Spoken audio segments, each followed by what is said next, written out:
अप्रैल का महीना चल रहा है, लेकिन जम्मू कश्मीर के रामबन में बेमौसम बारिश ने हाहाकार मचा कर रखा हुआ है। वैसे तो जम्मू कश्मीर के कई इलाकों में पिछले 2 से 3 दिनों से बारिश हो रही है, लेकिन आज सुबह रामबन जिले में बादल फटने से 3 लोगों की मौत हो गई। आसमान से कयामत बरस रही थी। कुदरत के आगे सब फेल हो चुके थे, सब बेबस हो चुके थे। तेज बारिश के बाद बाढ़ ने मकानों, दुकानों पर कब्जा कर लिया। सड़कें पानी पानी हो गईं। कहीं कीचड़ में इंसान फंसा नजर आया तो कहीं कीचड़ में गाड़ियां। बड़ा सवाल यह है कि आखिर जम्मू कश्मीर में बेमौसम बारिश हो रही है तो क्यों हो रही है? क्या इसके पीछे जलवायु परिवर्तन है, अंग्रेजी में कहें तो क्या क्लाइमेट चेंज है? आज इसी मुद्दे पर हम खास मेहमानों के साथ करेंगे चर्चा। पर पहले बर्बादी की विनाश लीला पर हमारी ये खास रिपोर्ट देखिए और मामले की गंभीरता को समझिए।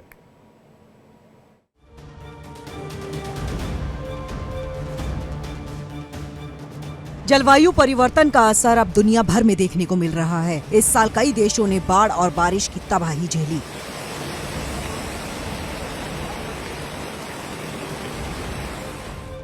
ताजा मामला जम्मू कश्मीर के रामबन का है, जहां बेमौसम बारिश ने ऐसी तबाही मचाई कि सब कुछ खाक हो गया। वैसे तो जम्मू कश्मीर में बीते कई दिनों से बारिश हो रही है,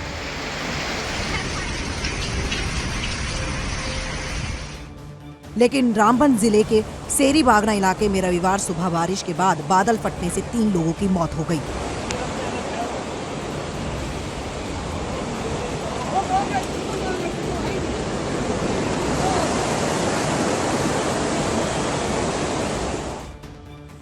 चश्मदीदों के मुताबिक बादल फटने से अचानक बाढ़ आ गई, जिसकी चपेट में कई लोग और घर आ गए। पहाड़ का मलबा गांव की तरफ आ गया। फिलहाल रेस्क्यू ऑपरेशन जारी है।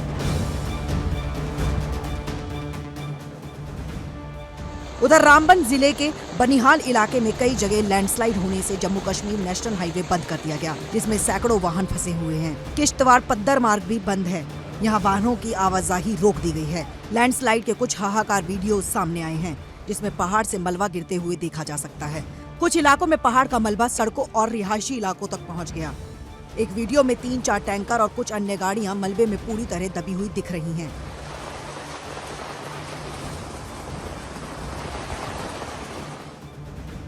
बादल फटने से चारों ओर महातबाही के निशान नजर आ रहे हैं। रामबन में हर तरफ सिर्फ विनाश लीला ही नजर आ रही है। सड़कों पर कीचड़ जमा हो गया है और गाड़ियां पलटी हुई दिखाई दे रही हैं। ये हालत है यहाँ की सुबह। लोग अब जिंदगी के लिए नई जद्दोजहद में जुटे हुए हैं। हर जगह से जो रिपोर्टिंग आ रही है, एक त्रसदी के तौर पर देख रहे हैं कि फ्लड, स्लाइड और जिस तरह से ये पानी का बहाव और डाइवर्जन ऑफ वाटर हुआ है, जिसमें काफी यानी करोड़ों के हिसाब से लोगों का नुकसान हुआ है। दुकानदार हों, गाड़ियां हों और उसके साथ ही जो होटल हैं, मेन मार्केट बोली बाजार रामबन की जो हालत देखेंगे आप जिस नाले के साथ से, और कितनी दुकानें यानी कट के दरिया में पहुंच चुकी हैं। फ्लड वगैरह आया, पानी वगैरह आया बहुत ज्यादा। उससे ये होगा कि 20 बंदे रुके हुए थे, हार्ड कमरे लगे थे, गाड़ियां वगैरह लगी थी बाहर कस्टमर की, वो सारी मलबे के नीचे आ गई हैं।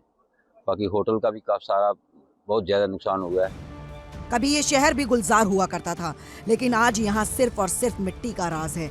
सड़कों पर कीचड़ है तो मकानों का क्या हाल है? तस्वीरें बयां करने के लिए काफी है। बादल फटने के बाद आए सैलाब ने गाड़ियों को उलट पुलट कर दिया है। आम लोगों का हाल क्या हुआ होगा ये समझा जा सकता है। हर तरफ सिर्फ और सिर्फ कुदरती सितम के निशान हैं। बादल फटने से जो तबाही मची है वो अभी कम होने वाली नहीं,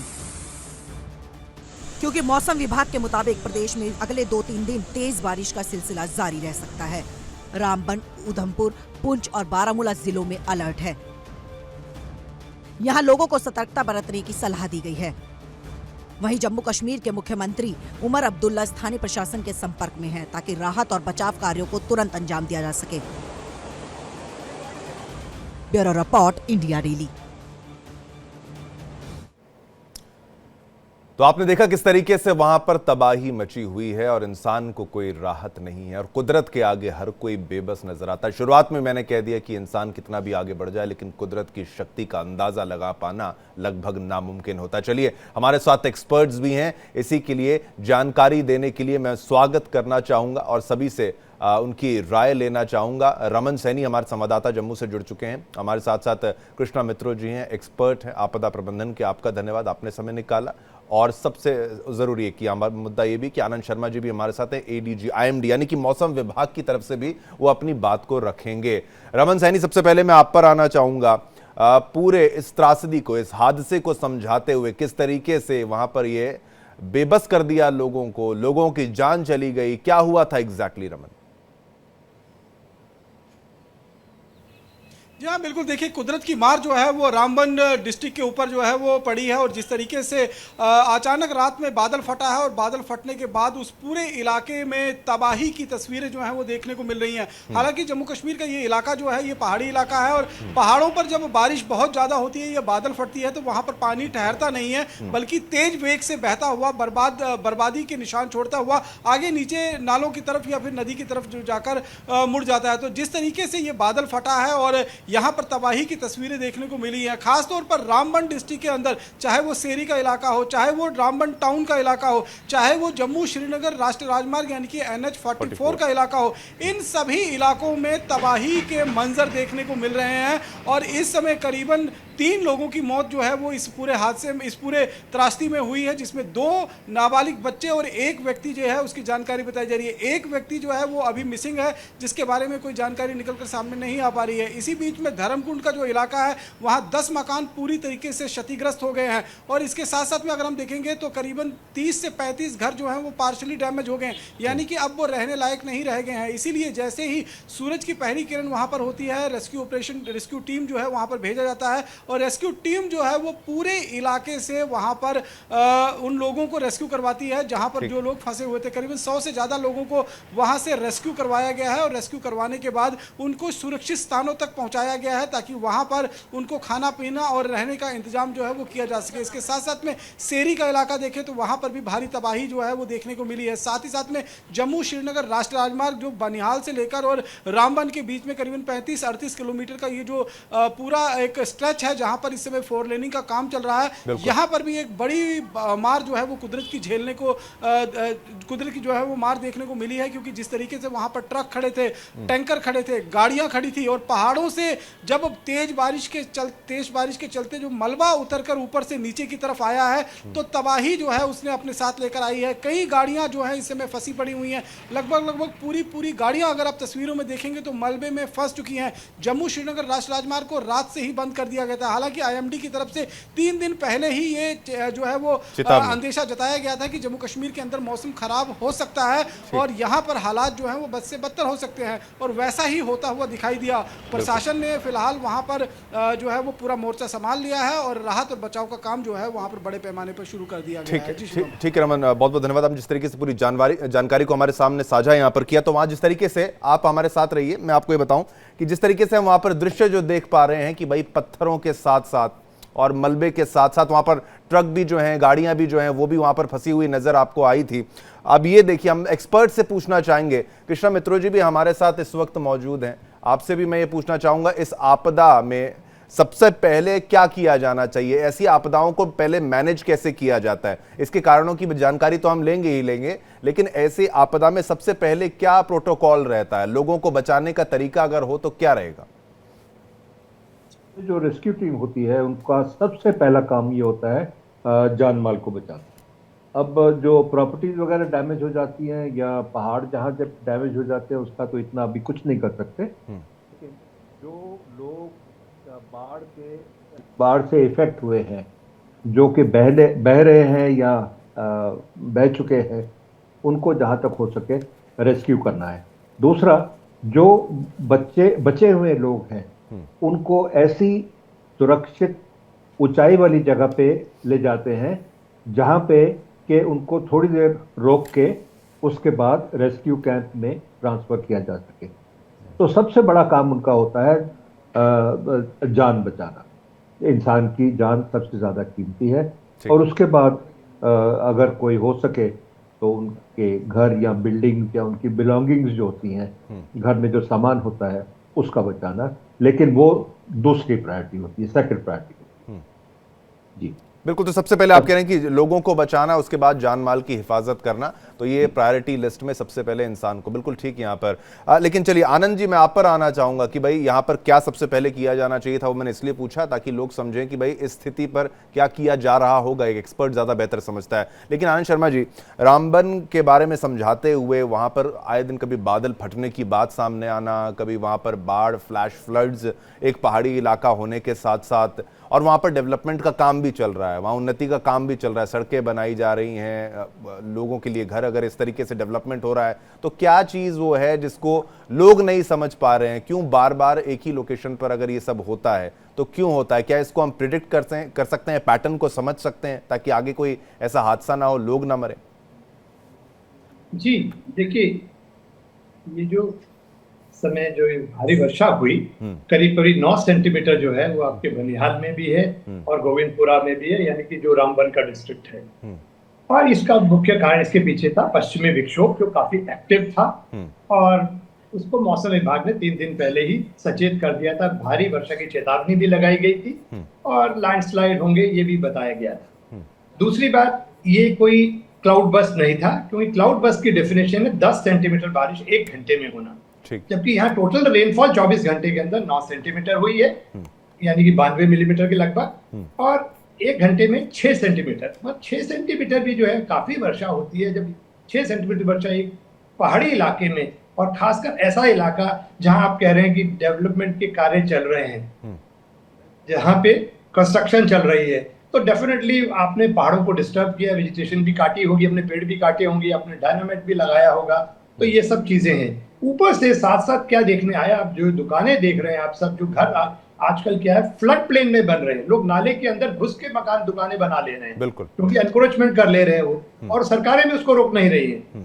और जब भी, और ये ध्यान रख लीजिए, जब भी भारी वर्षा होगी और खासकर जब 5-6 सेंटीमीटर बारिश 1 घंटे में हो जाएगी, स्लोप इतना ज्यादा है तो फ्लैश फ्लड आता है, और जब फ्लैश फ्लड आता है तो सडनली इतना पानी पहाड़ों से आता है, वो अपने साथ मड, पत्थर सब कुछ लेके आता है, और रास्ते में कुछ भी जो स्ट्रक्चर होगा तो उसको साथ ले जाएगा। तो मुख्यतः यहाँ जो प्रॉब्लम ये है कि एनक्रोचमेंट हो रहा है नदियों में, नालों में, और जब जब ऐसे जगह जहाँ एनक्रोचमेंट होगा और भारी वर्षा होती है, और उसकी हिस्ट्री भी आप बता रहे हैं, यहाँ अक्सर होता है, तो लोगों को ऐसी जो संवेदनशील एरिया है, खतरे वाले इलाके, उनसे दूर रहना चाहिए। रूल बने हुए हैं, प्रशासन के रूल हैं, 200 मीटर जो है नदी से, नालों से कोई कंस्ट्रक्शन नहीं होना चाहिए, पर आप देखेंगे पिलर आपके जो है नालों में जा रहे हैं, वहां से कंस्ट्रक्शन शुरू हो रही है। तो मेन कारण ये है, और ऊपर से बाद में जब ये प्रॉब्लम होती है तो लोग इसको बोल देते हैं ये क्लाइमेट चेंज के कारण हो रहा है। इस बार आपने नोट किया होगा, जनवरी फरवरी में पश्चिमी विक्षोभ कम आए थे, जो अक्सर ज्यादा आते हैं और बहुत जबरदस्त स्नोफॉल देके जाते हैं जम्मू कश्मीर को, बिल्कुल, मगर इस बार ऐसा नहीं हुआ, थोड़ा सा ही खिसक गया। अब मार्च और अप्रैल में हम देख रहे हैं पश्चिमी विक्षोभ जो है एक्टिव हो रहे हैं, और ऐसा समय भी होता है जब तापमान भी बढ़े होते हैं, और उस समय वाटर होल्डिंग कैपेसिटी जो है एटमॉस्फेयर की ज्यादा होती है। तो ऐसे में यदि कोई सिस्टम आता है तो एटमॉस्फेयर में नमी ज्यादा होती है, और ओरोग्राफी इफेक्ट पहाड़ों के चलते, तो कंसंट्रेटेड रेन, यानी कि आपकी मुख्य बात यह है कि एक तो मौसम में बदलाव तो बिल्कुल ठीक है, ये अनुमान तो आप लगा ही रहे हैं, लेकिन साथ साथ जो नदियों के किनारे घर जिस तरीके से बना लिए जाते हैं, और डेवलपमेंट अगर पहाड़ों पर करनी है तो उसकी शायद कोई सीमा होती है, रोड्स वगैरह बनाना, लेकिन घर आप बिल्कुल करीब बना देंगे तो आप भी उतने रिस्क में आ जाते हैं। गाड़ियां लोग नालों में पार्क कर रहे हैं, ये जो स्ट्रक्चर देख रहे हैं, गाड़ियां वड़ियां सब नालों में पार्क करी होती है, वो एक्सपेक्ट नहीं करते इस सीजन में रेन आएगी इतनी ज्यादा, मगर नेचर में ऐसा नहीं है। आप प्रेडिक्ट नहीं कर सकते, एग्जैक्टली प्रेडिक्ट नहीं कर सकते, बिल्कुल ठीक। नहीं, प्रेडिक्शन तो देखिए मौसम विभाग ने किया है। आम जनता जो है ये मान के चलती है कि इस समय बारिश नहीं आएगी, वो they do not factor weather information into their day to day planning. ठीक है, यदि उन्होंने ये फैक्टर किया होता, और जो आपका एडमिनिस्ट्रेशन है उन्होंने ये ध्यान दिया होता कि ये एनक्रोचमेंट क्यों हो रही है उनके इलाकों में। देखिए, दो ही समस्या है पहाड़ी इलाकों में, चाहे वो उत्तराखंड हो, चाहे हिमाचल हो, चाहे जम्मू कश्मीर हो, कोई भी पहाड़, ज्यादा से ज्यादा लोग जो हैं नदी नालों में घुसकर मकान बना रहे हैं, खेत बना रहे हैं, तो नुकसान आने वाले सालों में ज्यादा होंगे। तो प्लीज उस समय ये मत कहिए ये ग्लोबल वार्मिंग क्लाइमेट चेंज के कारण हो रहा है, ये इसलिए हो रहा है, इसे कहते हैं डेवलपमेंट ऐसी हो जो हमें आपदा से बचाए, सस्टेनेबल विकास ऐसा हो जो हमें आपदा से बचाए, विकास ऐसा है जो हमें आपदा लेके आ रहा है। बिल्कुल, ये आपदा लेकर रमन मैं आप पर आना चाहता हूं, जो बात इन्होंने कही, क्योंकि आप लोकल डेमोग्राफी को वहां पर समझते हैं। वाकई क्या यही हो रहा है जिसकी बात उनके द्वारा कही जा रही है? पहाड़ी इलाकों में, चाहे केवल ये पहाड़ नहीं, बाकी पहाड़ी इलाकों में भी टूरिज्म वहाँ पर अच्छा होता है, ट्रैवल की संभावना और होटल्स, तमाम चीज़ें, एक आय का स्रोत भी टूरिज्म वहाँ पर होता है ऐसे स्थानों पर। क्या वहाँ पर भी आपको लगता है कुछ इसी तरीके से लोगों ने कंस्ट्रक्शन बिल्कुल चिनाब के करीब करीब कर ली? चिनाब नदी भी वहीं पर है, क्या ये सारे कारण वहाँ पर हैं? नदी नालों के बिल्कुल करीब कंस्ट्रक्शन कर लेना और उसके बाद जो प्रवाह होता है पानी का उसको बाधित करना, वो भी फैक्टर आपको लगता है?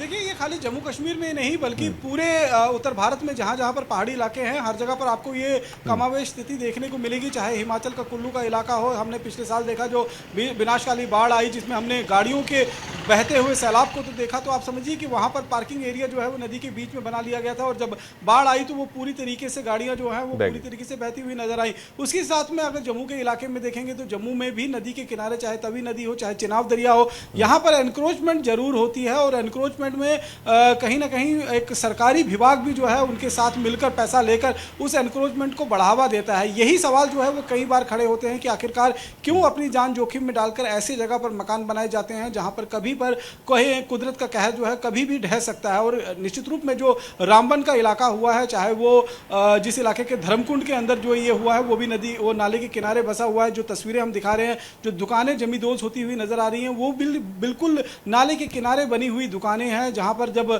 तेज बारिश आई, यानी कि पूरी तरीके से हम कह सकते हैं बादल फटने की घटना जब रात को आई, तो धर्मकुंड के इलाके को विनाश वहां पर करते हुए ये नाले में जब पानी पहुंचा तो पानी का बहाव जो है वो बहुत ज्यादा तेज था, जिससे किनारे कटना शुरू हुए और दुकानें जो हैं वो एक एक करके जमींदोज होना शुरू हुई और लोगों का लाखों रुपए का नुकसान हो गया। तो निश्चित रूप में जिस तरीके से हमारे एक्सपर्ट बता रहे हैं कि ये कहीं ना कहीं मैन मेड डिस्ट्रक्शन जो है वो हम खुद अपने आप के लिए खड़ा कर रहे हैं, तो ऐसा होता हुआ हर जगह नजर आ रहा है। कश्मीर में भी अगर आप देखेंगे तो झेलम नदी जो है उसके आसपास में कुछ इसी तरीके के कंस्ट्रक्शन आपको देखने को मिलेंगे। रमन लोग किसी पर आरोप तो नहीं लगा रहे होंगे ऐसे मामले में, क्योंकि अगर उनको पता था, उनको पूर्वानुमान था, ऐसा हम जो कर रहे हैं इसमें रिस्क फैक्टर तो है। नदी के किनारे अगर आप जमीन अगर खरीदें, शायद सस्ती होती होगी बहुत, पूरे देश भर में लोग सोचते हैं कि भाई फ्लड प्लेन्स में बना लिया जाए, डूब क्षेत्र में बना लिया जाए, और उस जगह जब बाढ़ आती है तो सबसे ज्यादा रिस्क पे वही लोग रहते हैं। तो क्या ये अगर आप बात करें रामबन की, तो वहां के इलाके के लोगों को पता है कि कुछ तो गलती हमारी भी है? देखिए, जरूर निश्चित रूप में उनको पता है कि उनकी गलती जरूर है, लेकिन जब इस तरीके का कोई कहर कुदरत का ढहता है तो निश्चित रूप में प्रशासन पर जो आरोप लगना वो तय माने जाते हैं, क्योंकि प्रशासन की देखरेख में, प्रशासन की मिली भगत से ही ये सारे एनक्रोचमेंट जो है वो इलाके में होते हैं। अगर प्रशासन पहले से ही इन एनक्रोचमेंट के ऊपर जो है वो सख्ती अगर रखते तो वहाँ पर इस तरीके के कंस्ट्रक्शन जो है वो खड़े ही नहीं सकते हैं। लेकिन जिस तरीके से लगातार जमीन सिकुड़ती जा रही है, आबादी बढ़ती जा रही है, ऐसे में लोग कहीं ना कहीं मजबूरी में इस तरीके के कदम जरूर उठाते हैं और जो खतरा है उन खतरों को अनदेखी करते हुए वो इस तरीके से अपना घर बना लेते हैं। मैं आपको बता रहा था कि 2010 में जब लद्दाख के अंदर विनाशकारी बाढ़ जो है वो लेह लद्दाख के अंदर आया था, तब मैं वहीं पर मौजूद था, वहीं पर गया हुआ था। वहां पर भी आप सोचिए कि जो मैनमेड कंस्ट्रक्शन हुआ था, वहां पर जो स्ट्रक्चर खड़े किए गए थे, वहीं पर तबाही हुई थी। हालांकि वहां पर पिछले 100 सालों से इस तरीके की बाढ़ नहीं आई थी, लेकिन जब बाढ़ आई तो उसने अपने साथ सब कुछ बहाकर जो है वो ले गई और सैकड़ों लोगों की जान जो है उसमें चली गई थी। इसी तरीके से कुल्लू, हिमाचल, उत्तराखंड, जो पहाड़ी राज्य, जो पहाड़ी क्षेत्र हैं, वहाँ पर इस तरीके की गलतियां जरूर इंसान दोहराते हैं और उन गलतियों पर कहीं ना कहीं सरकार के जो बैठे हुए अहदेदार हैं, जिनके पर ये जिम्मेवारी होती है कि इस तरीके के इलाकों में जो अगर कंस्ट्रक्शन होती है तो उन पर रोकथाम लगाई जाए, लेकिन वो रोकथाम जो है वो लगती नहीं है, बल्कि उसको और बढ़ावा देने की कोशिश जो है वो कहीं ना कहीं प्रशासन की तरफ से होती है, क्योंकि उसके बदले में उनको एक मोटा पैसा जो है वो मिल जाता है। तो उस समय वो जरूर चुप रहते हैं, लेकिन जैसे जैसे समय बीतता है और कहा जाता है कि जो पानी है वो अपना रास्ता कभी खोता नहीं है। अगर 10 साल भी उस इलाके से नाले पर पानी नहीं आया तो एक समय जरूर ऐसा आएगा जब वहां पर इस तरीके से बाढ़ जो है वो आ सकती है और वही नदी अपना रास्ता जो है वो बना लेती है। और अगर इस बिल्कुल रामबन के इलाके रमन, आपकी बात से ये समझ में आता है कि लोग भी वो गलत कर रहे हैं, उसमें प्रशासन भी इन्वॉल्व है और दोनों की जवाबदेही यहाँ पर तय होनी चाहिए। कृष्णा मित्रों जी, अब आपदा हो गई है और इस आपदा में जान माल का नुकसान तो होगा ही होगा, और उसमें आप बताइए कि जो मलबा आता है, इस मलबे में आप देखिए पत्थर होंगे, मिट्टी होगी, और ये इतनी तेजी से आता है। लेकिन क्लाउड बर्स्ट के जब आपने उदाहरण अगर देखे होंगे तो कितना खतरनाक हो सकता है, और अगर इंसान को बचना है ऐसे मौके पर, चाहे वो टूरिस्ट हो चाहे लोकल हो, इमीडिएटली क्या उपाय करने चाहिए ताकि जान माल का नुकसान कम हो सके, कुछ तो बचाव हो सके?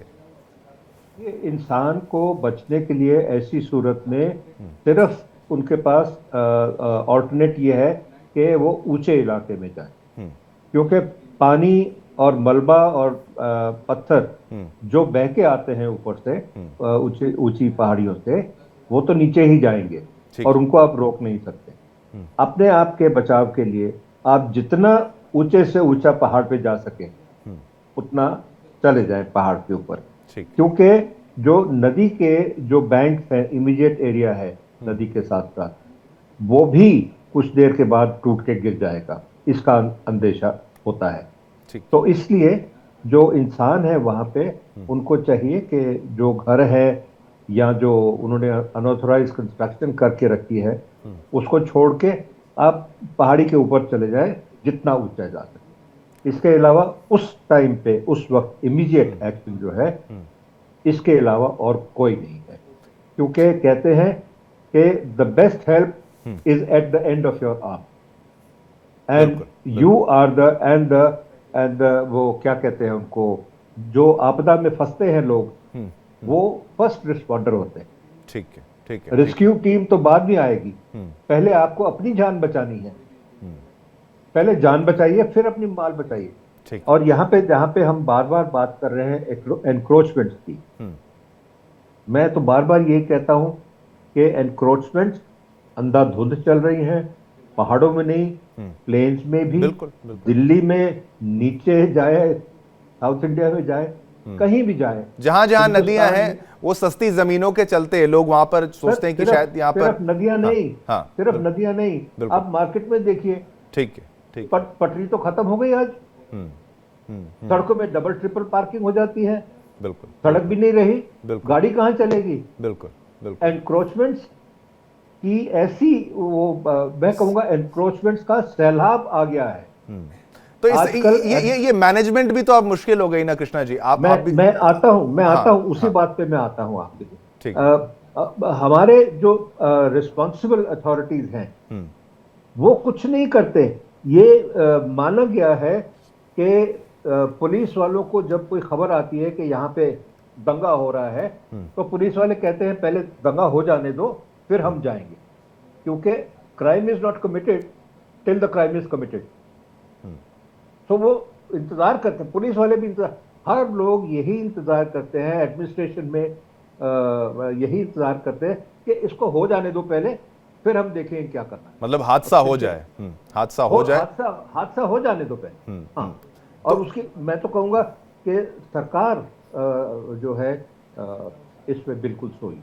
ठीक, बिल्कुल। मेरे को कहने को बहुत कुछ है, हाँ, नहीं ठीक, कुछ मैं कह सकता, हाँ, लेकिन जो सही है, जो लाजमी है वही आप कहें, कोई बात नहीं, आपकी बात मैं समझ पा रहा हूँ। आनंद शर्मा जी, एक तो ये क्लाउड बर्स्ट जो इसको आपने बताया था कि सेंटीमीटर्स में इसको नापा जा सकता है, लेकिन बादल फटना, क्या वाकई बादल फट जाता है? क्या इस तरीके से सडन एक बहुत ज़्यादा पानी एक साथ वहाँ पर आ जाता है? और ये केवल क्या पहाड़ी इलाकों में होता है? इसको भी समझना हमारे लिए ज़रूरी है। क्या ये मैदानी इलाकों में संभव है, ऐसा कुछ होता है? और ये फ्लैश फ्लड्स उसी के कारण रहते हैं, या फिर आपने कहा जिस तरीके से ज़्यादा बारिश हुई तो वो भी आ गया, और पहाड़ों में तो हर चीज़ मुश्किल हो जाती है, लेकिन ये बादल फटना लोग सुनते हैं खबरों में कि भाई वहाँ बादल फटा, वहाँ बादल फटा, क्या एग्जैक्टली क्या है ये?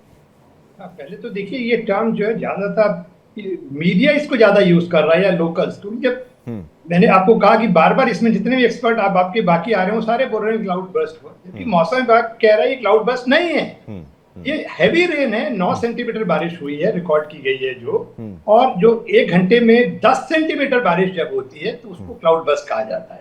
और यहाँ पर देखा है जो हमारे ऑटोमेटिक वेदर स्टेशन में, वो 6 सेंटीमीटर बारिश हुई थी 1 घंटे के अंदर। पर मैंने जैसे आपको कहा कि 5 या 6 सेंटीमीटर बारिश भी 1 घंटे में यदि पहाड़ी इलाके में हो जाती है तो वो फ्लैश फ्लड लेके आती है। जब तक बात करी क्लाउड बर्स्ट की, वो ठीक है, पहाड़ों में भी होते हैं, मैदानी क्षेत्रों में भी होते हैं। मैदान में चूंकि स्लोप ज्यादा नहीं है तो इतना प्रॉब्लम नहीं होती, फ्लडिंग हो सकती है पर फ्लैश फ्लड नहीं होता। ठीक। पहाड़ी इलाकों में स्लोप बहुत ज्यादा है, पानी तुरंत 50-100 किलोमीटर से एकदम नीचे आ जाएगा, और इतनी तेजी से आएगा, अपने साथ मलबा भी लेके आता है, तो उसका मोमेंटम इतना ज्यादा होता है कि उसके रास्ते में जो भी कुछ आता है तो उसको वो तोड़ देगा बिल्कुल। तो सबसे पहली बात ध्यान रख लीजिए, जो यहाँ हुआ या किसी और, ये जो इंसिडेंस हुआ ये क्लाउड बर्स्ट नहीं है बिल्कुल, ठीक है। एक, और दूसरी बात जो नुकसान हुआ वो इसलिए कि एनक्रोचमेंट हुआ है, और दूसरी बात नदी की जो जमीन है वो कोई बिकाऊ नहीं होती है, वो इलीगल कंस्ट्रक्शन है। बिल्कुल बिल्कुल बिल्कुल, तो उसको अलाउ कर रहे हैं सरकार। नदी की जमीन कभी बेची नहीं जाती है, वो टोपो शीट में आप देखेंगे डिमार्केट होती है बिल्कुल। मगर विडंबना ये है कि सारे देश भर के अंदर सभी नदियों के ऊपर इस तरह की बसावट कर दी गई है और प्रशासन से मिलकर की गई है। बिल्कुल बिल्कुल और बिल्कुल। इसका एक ही तरीका है, यदि आपको जान की रक्षा करनी है तो इस तरह के एनक्रोचमेंट को नदियों नाली के उधर से हटाना पड़ेगा, उसकी जगह पर मुख्य तौर पर यही बॉटम लाइन है। होगी। ये बॉटम लाइन यही है कि भाई एनक्रोचमेंट जो है, जो कब्जे हैं नदी के किनारे, खास तौर पर आपको जमीन लेनी है, घर लेना है, कहीं और लीजिए, लेकिन ये रिस्क आप अगर लेते हैं तो आप तैयार रहिए, कोई आपदा आएगी फिर आपको बचाना मुश्किल है।